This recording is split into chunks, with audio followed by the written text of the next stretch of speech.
গুমের সাথে যুক্ত থাকার অভিযোগে আটককৃত সেনাবাহিনী অফিসারদেরকে কেন্দ্র করে আইসিটির যে প্রসিকিউশন টিম এবং জনগণের মধ্যে মুখোমুখি অবস্থান তৈরির চেষ্টা বা কোনো সাংঘর্ষিক পরিস্থিতি তৈরির চেষ্টা আছে কিনা সেটা নিয়ে একটু কথা বলা দরকার।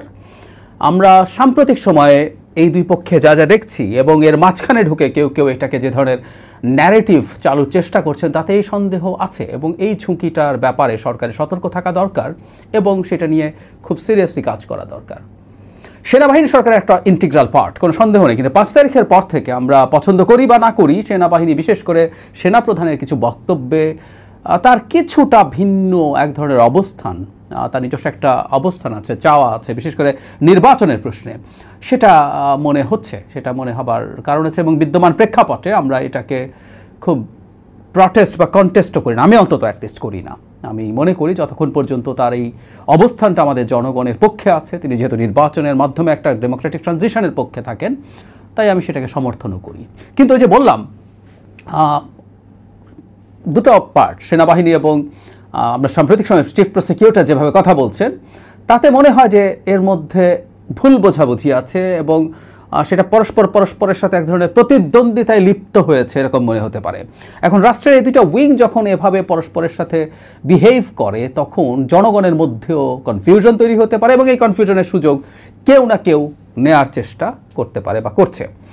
আমরা চিফ প্রসিকিউটর জনাব তাজুল ইসলাম গত পরশু প্রথম একটা ব্রিফিং করেন, তার মাধ্যমে তিনি কিছু লিগ্যাল ব্যাখ্যা দেন।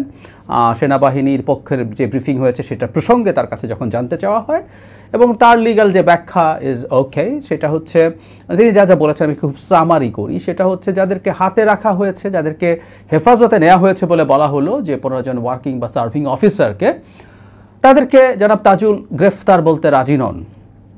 দুটো কারণে এটা ইনফ্যাক্ট জানানোর কথা ছিল, জানানো হয় না। তার চাইতে জরুরি যে কথা, যেটা যদি গ্রেফতার তারা সত্যি হয়ে থাকেন তাহলে তো 24 ঘন্টার মধ্যে তাদেরকে আদালতে প্রডিউস করার কথা। এটা আমাদের বিভিন্ন আইন শুধু না, এটা আমাদের সংবিধানের এই অনুচ্ছেদে লেখা আছে। তো এটা খুবই একটা ফান্ডামেন্টাল রাইট। সেটা যেহেতু করা হয়নি, তিনি বলছেন তারা অফিসিয়ালি যেহেতু ইনফর্মড হন নাই, সেটা আছে। তারপরে সেনাবাহিনী তাদেরকে নিজের হেফাজতে রেখে মামলার শুনানির সময় বারবার নিতে চায়। সেই প্রসঙ্গে যদি বলা, যখন জিজ্ঞেস করা সেটা পরশু জনাব তাজুল যেটা বলেছিলেন সেটা হচ্ছে এই যে তাদেরকে যেখানে রাখা হবে সেনানিবাসের, সেটাকে যদি সাবজেল ঘোষণা না করা হয় তাহলে এটা হতে পারে না। আমরা গতকাল দেখলাম এই সিদ্ধান্ত নেওয়া হয়েছে, আমি আসবো, it's a very positive decision definitely. এর বাইরে কোন আইনে হবে না হবে নিয়ে কনফিউশন ছিল, জনাব তাজুল ক্লিয়ার করেছেন যে এটা আইসিটিতে হবে, কারণ তিনি বলছেন এখানে যে অপরাধগুলো এখানে সংজ্ঞায়ন করা আছে, মানবতা বিরোধী অপরাধ, গুম একটা মারাত্মক মানবতা বিরোধী অপরাধ, সেই অপরাধের বিচার এখানে কভার করে। এবং রাইটলি আমি এর আগের একটা ভিডিওতে আমি আপনাদেরকে আইনের ওই ধারাটা দেখিয়েছি, আর্টিকেল 3(1)A-তে ক্লিয়ারলি বলা আছে ডিসিপ্লিন ফোর্স, অক্সিলারি ফোর্স এবং তাদের ইন্টেলিজেন্স সবারই এইখানে বিচার করা যাবে। মানে কর্মরতদের বিচার তো সামরিক আইনে হবে বা সেনা আইনে হবে। এর মধ্যে আবার একটা অপশন আছে, অপশনের কথা বলাই যায়, সেটা হচ্ছে যে আইসিটি যে আইন আছে সেটার একটা সংস্কার করা হয়েছে, তাতে যুক্ত করা হয়েছে চার্জশিট দেওয়ার সাথে সাথে সেনাবাহিনীর সদস্যদের, মানে সেনা সদস্যদের চাকরিচ্যুতি হয়ে যাবে। তার মানে টেকনিক্যালি যে 15 জন সার্ভিং অফিসারের বিরুদ্ধে চার্জশিট দেওয়া হয়েছে, দেওয়ার সাথে সাথে তারা চাকরিতে নেই। তারা যদি চাকরিতে না থাকেন তাহলে তাদেরকে নিশ্চিতভাবেই সেনা আইনের বাইরে বিচার করা যাবে। এটা হলো প্রাথমিকভাবে বলছি। এই ধারাটা নিয়ে যখন প্রশ্ন ওঠে, এটা নিয়ে কনফিউশন হতে পারে, একটা মানুষের বিরুদ্ধে চার্জশিট হলে তার চাকরি চলে যাবে কেন, কিন্তু সংবিধানের আর্টিকেল 47-এ এটা আসলে লেখা আছে কিছু কিছু ক্ষেত্রে আইন তৈরির ক্ষেত্রে যদি আমাদের কোনো ধারার সাথে সাংঘর্ষিক হয়, কিছু ফান্ডামেন্টাল রাইটসের সাথে কনফ্লিক্ট করে, সেটা আপহেল্ড থাকবে। যেমন একটা উদাহরণ দেই, যে ভূমি অধিগ্রহণ যদি কোনো রকম কোনো আইন সরকার করে, সেটাও আসলে কোর্টে চ্যালেঞ্জ করা যাবে না, এরকমভাবেই বলা আছে। এটার ওই এক্সেমশন পাবে যদি অন্য কিছুর সাথে সাংঘর্ষিক হয়। আর যদি ইভেন চাকরিচ্যুতি নাও ঘটে, আসলে চাকরিচ্যুতিটা দরকার ছিল বলে আমার মনে হয় না, হয়তো কি বিতর্কটা তৈরি করা হয়েছে। চাকুরিরত অফিসারদেরকেও আইসিটি যে আইন আছে সেটার মাধ্যমে বিচার করা যায়। আমি ধারণা করি এই জিনিসটা করা হয়েছে মূলত সেনা আইনে বিচার করা যাবে এই অপশনটাকে নষ্ট করার জন্য। এই চালাকিগুলোর দরকার ছিল না। এই চালাকিগুলো করা বা এই ধূর্ততা দেখানো, এগুলো আসলে প্রশ্ন এই কারণেই তৈরি করে যে অহেতুক, যে আপনি আসলে একটা পক্ষকে শত্রুর মতো বিহেভ করছেন। আমরা প্রায় একটা কথা বলছি, যাবতীয় যত বিচার হবে এই অপরাধের সাথেও যারা জড়িত আছেন এর মধ্যে কোনো প্রতিহিংসার প্রশ্ন নেই, প্রতিহিংসার ব্যাপার নেই। মূল উদ্দেশ্য হচ্ছে সমাজে ন্যায় বিচার প্রতিষ্ঠা করা। মানে গুমের মতো এটা বিভৎস মানবাধিকার বা মানবতা বিরোধী অপরাধের যদি আমরা বিচার করতে না পারি, আমরা আমাদের সমাজে কোনোদিনও ন্যায় বিচারের আলাপ তুলতে পারবো না, আমি মনে করি এটা। তো বিচারগুলো হওয়া দরকার আছে এবং এসব চালাকির কোনো প্রয়োজন ছিল না, এটা এমনিতেই হতে পারত। কিন্তু এগুলো করার মাধ্যমে কনফিউশন হচ্ছে এবং এগুলো যখন প্রকাশ্যে এভাবে বারবার বলা হয় সেটা নিয়ে প্রশ্ন উদ্রেক করে, কোনো সন্দেহ নেই। এমনকি গতকালও যখন সাবজেল ঘোষণা করা হয়েছে সেটার ব্যাপারেও তিনি বেশ চাঁচাছোলা ভাষায় বলছেন যে এটা তাদের ব্যাপার না, এটা স্বরাষ্ট্র মন্ত্রণালয়ের ব্যাপার। হ্যাঁ, ট্রু, এগুলো স্বরাষ্ট্র মন্ত্রণালয় করতেই পারে, কিন্তু তাদেরকে ওখানে যেতে হবে। ইনফ্যাক্ট এই যে যেতে হবে বা আমাদের কাছে আসে নেই, তারিখ তো সম্ভবত 22 তারিখ, এগুলো খুব সফটলি বলা যেতে পারতো যে 22 তারিখ সর্বশেষ দিন আছে, এর মধ্যে তাদেরকে প্রডিউস করার কথা আছে। এখন তারা ডিটেইনড না, মানে তারা গ্রেফতার হয়েছেন না হওয়ার নাই, এই তর্কে চিফ প্রসিকিউটরে ঢোকার কোনো দরকার ছিল না। ওনারা তাদের হেফাজতে রেখেছেন, সেটা হয়তো সেনা আইনে। আমি ওনার মেজর জেনারেল যিনি ব্রিফ করেছিলেন, অ্যাডজুটেন্ট জেনারেল, তার বক্তব্যে আমার মনে হয়েছে এটা তাদের ওই প্রসেসটা তারা সেনা আইনে করছেন। ঠিক আছে, 22 তারিখ যাওয়ার আগ পর্যন্ত ওনারা গ্রেফতার না করলে কি হওয়া উচিত অনুচিত, এই আলাপগুলোর কোনো প্রয়োজন পাবলিকলি আমার মনে হয় না দরকার ছিল, কিন্তু এগুলো করা হয়েছে। কিন্তু এর মধ্যেও আমি মনে করি সেনাবাহিনীর যে চাওয়া ছিল, সম্ভবত এটা নিয়ে নিউজ আসছিল যে তারা চান যে তাদের হেফাজতে থাকবেন, হিয়ারিংয়ের সময় যাবেন আবার নিয়ে আসবেন, একটা সাবজেল ঘোষণা করলে সেই সমস্যাটার সমাধান হয় এবং সরকার এই পদক্ষেপটা নিয়েছে। এটা একটা গুড মুভ। অনেকের হয়তো ভালো লাগবে না, আমার মনে হয় অনেকের ভালো লাগছেও না, কিন্তু এটা যেহেতু আইনের পেরিমিটারের মধ্যে সম্ভব। এর আগে আমরা শেখ হাসিনা, খালেদা জিয়া এই দুজন যখন 11-র সময় তাদের সংসদ ভবন এলাকার বাড়িতে ছিলেন, সেগুলোকে সাবজেল ঘোষণা করা হয়েছে। সো এই চর্চা, এই প্র্যাকটিস আছে এবং এটা আইনের মধ্যে। সো এটার মাধ্যমে যদি সেনাবাহিনীর একটা এক্সপেকটেশনকে ফুলফিল করা হয় তাতে তো সমস্যার কিছু নাই। বরং সেনাবাহিনী যে সদিচ্ছা দেখিয়েছে তাদের জায়গা থেকে, সার্ভিং এতগুলো অফিসার, অনেকে সার্ভিং অফিসার কারো একটা দুজনের বিচার টিচারের কথা বলেন, কিন্তু এত বেশি ওয়াইড স্কেলে না এটা। একজন মেজর জেনারেল, 7 জন brigadier general, colonel, lieutenant colonel, মাত্র একজন মেজর আছেন।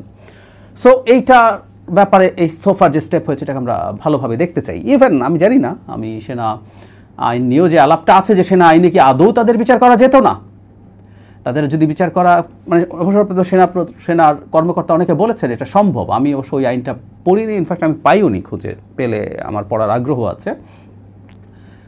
বা আমরা এভাবে কি বলতে পারি, সেনা আইনে যদি এই ধরনের অপরাধ ইনকর্পোরেটেড না থাকে, আমি তো ব্যক্তিগতভাবে মনে করি এই ধরনের অপরাধ সেনা আইনেও ইনকর্পোরেটেড থাকা দরকার। সো সেই আইনটারও একটা সংশোধনী, একটা অধ্যাদেশের মাধ্যমে তো করা যেতে পারতো, করে সেটাতে ইনক্লুড করে সেনা আইনেও তাদের বিচার হতে পারতো, যদি আমরা সমাধানের জায়গায় যেতাম। এই কথাগুলো এভাবে বলছি কারণ বাংলাদেশ খুবই টার্ময়েলের একটা টাইমের মধ্য দিয়ে যাচ্ছে। এই সময়ে আমাদের সেনাবাহিনীকে বিতর্কিত করার চেষ্টা অ্যাজ আ ফোর্স, এবং সবচেয়ে জরুরি কথা, সেনা প্রধানকে বিতর্কিত করার চেষ্টা করা হচ্ছে। যখন তিনি যাদের নামে ওয়ারেন্ট হয়েছে তাদেরকে যখন হেফাজতে নিলেন, একটা চক্রান্ত শেষ হলো, কিন্তু কোনো না কোনো ফর্মে এই চক্রান্ত চলছে। তিনি তার সেনা নিবাসে যদি তাদেরকে রাখার চিন্তা করেন, সেনাবাহিনী যদি জেনারেলি চিন্তা করেন, তো বেআইনি কিছু চান নাই, একটা সাবজেল ঘোষণা করে তো সেটা হতে পারে। সুতরাং তারা এমন কিছু চান নাই যেটা আসলে আমাদের আইন পারমিট করে না, কিন্তু এটার বিরুদ্ধেও কথা আছে, কথা বলছে লোকজন। এবং আমি মনে করি আইসিটি চিফ প্রসিকিউটর পাবলিকলি এত কথা বলছেন ক্রমাগত, সেগুলো, এই বক্তব্যগুলো, এবং তাতে মনে হয় যে তাদের সাথে এক ধরনের মুখোমুখি অবস্থান আছে। এই মুখোমুখি অবস্থান যখন আছে বলে মনে হয় তখন অনেকে সুযোগ নেওয়ার চেষ্টা করে। এই আলোচনাগুলো খুব ইজিলি নিজেদের মধ্যে হতে পারতো। এমনকি তাদের মধ্যে যদি কোনো প্রসঙ্গে, কোনো কারণে যদি দূরত্ব থেকেও থাকে, সরকারের কেউ একজন, কোনো উপদেষ্টা হোক, এমনকি প্রয়োজনের প্রধান উপদেষ্টা, তাদের মধ্যে বসে কিভাবে হবে বিচার কিভাবে এগিয়ে যাবে, কিভাবে হতে পারে, কি অপশান হতে পারে, সেনাবাহিনী যদি তাদের দিক থেকে এই শুধু কাস্টাডিতে রাখা না, সেনা আইন প্রসঙ্গেও যদি তাদের মধ্যে কোনো প্রশ্ন থাকে, তাদের মধ্যে যদি কোনো কিছু চাওয়ার থাকে বা কোনো পসিবল সলিউশন থাকে, সেগুলো নিয়ে আলাপ হতে পারে। আমরা বিচার চাই, বিচারটা যাতে ঠিকঠাক মতো হয়, এটা যাতে প্রতিহিংসার মতো না দেখায়। মানে সেনাবাহিনী অত্যন্ত পাওয়ারফুল এবং খুবই সেন্সিটিভ একটা প্রতিষ্ঠান, সেনাবাহিনী এত সেন্সিটিভ প্রতিষ্ঠান হওয়া উচিত না, এটা আমি মনে করি। কিন্তু দীর্ঘকালের বাংলাদেশের ট্রেন্ড এটা, বাংলাদেশের চর্চা এটা, নর্ম এটা, হুট করে একটা নর্ম ভেঙে ফেলা যায় না। এই জন্যই এই জিনিসগুলো সফিস্টিকেটেড ওয়েতে ডিল করার কথা বলছিলাম, কিন্তু আমার কাছে অবস্থা দৃষ্টে মনে হচ্ছে অনেক ক্ষেত্রেই এতটা সফিস্টিকেটেড ওয়েতে করছে না। মানে কারো মনে হচ্ছে আমরা অনেক পাওয়ার পেয়ে গেছি, পাওয়ারফুল হয়ে গেছে, সো আমরা সেনাবাহিনীকে খুবই ওটবশ করাবো। আবার যখন এই ধরনের আচরণ করা হচ্ছে, সেটার সাথে সিঙ্ক করছে মানে অনেক সোশ্যাল ইনফ্লুয়েন্সার যারা এগুলো নিয়েও প্রচুর শোরগোল তৈরি করার চেষ্টা করছেন সেনাবাহিনী সেনাপ্রধানের বিরুদ্ধে। সুতরাং আমি মনে করি সরকারের এই ব্যাপারে খুব সতর্ক থাকা দরকার এবং যে কোনোভাবেই এই উত্তেজনার পরিস্থিতি যাতে তৈরি না হয়, আলাপ আলোচনার মাধ্যমে, আন্ডারস্ট্যান্ডিংয়ের মাধ্যমে সব কিছু ঠিকঠাক মতো করে সফটলি সফিস্টিকেটেডলি হ্যান্ডেল করা দরকার। আমরা খুবই টার্ময়েলের একটা টাইমে আছি। বাংলাদেশে এই সময় কোনো গোলযোগ, আমাদের ন্যায় বিচার ইজ আ মাস্ট, কোনো সন্দেহ নাই। একই সাথে এটাও খুবই জরুরি, সেনাবাহিনীর মতো প্রতিষ্ঠানের উপরে চাপ তৈরি হয়ে তাদের উপরে নানা রকম নেগেটিভ প্রোপাগ্যান্ডা ছড়িয়ে তাদের মনোবল দুর্বল করে তাদেরকে এই টার্ময়েলের টাইমে দেশকে ভালনারেবল করা, বিপদগ্রস্ত করা এবং সর্বোপরি আমাদের নির্বাচনটাকে সংকটের মধ্যে ফেলা, এগুলো থেকে দূরে থাকতে হবে।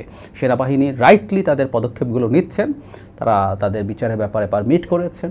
এখন একটু আলোচনার মাধ্যমেই ঠিকঠাক হওয়া দরকার। দুই পক্ষ যাতে তাদের মধ্যকার কোনো রকম কোনো কনফিউশন যদি থাকে, মিসআন্ডারস্ট্যান্ডিং যদি থাকে, সেগুলো দূর করবে, আমরা সেটা এক্সপেক্ট করি এবং পাবলিকলি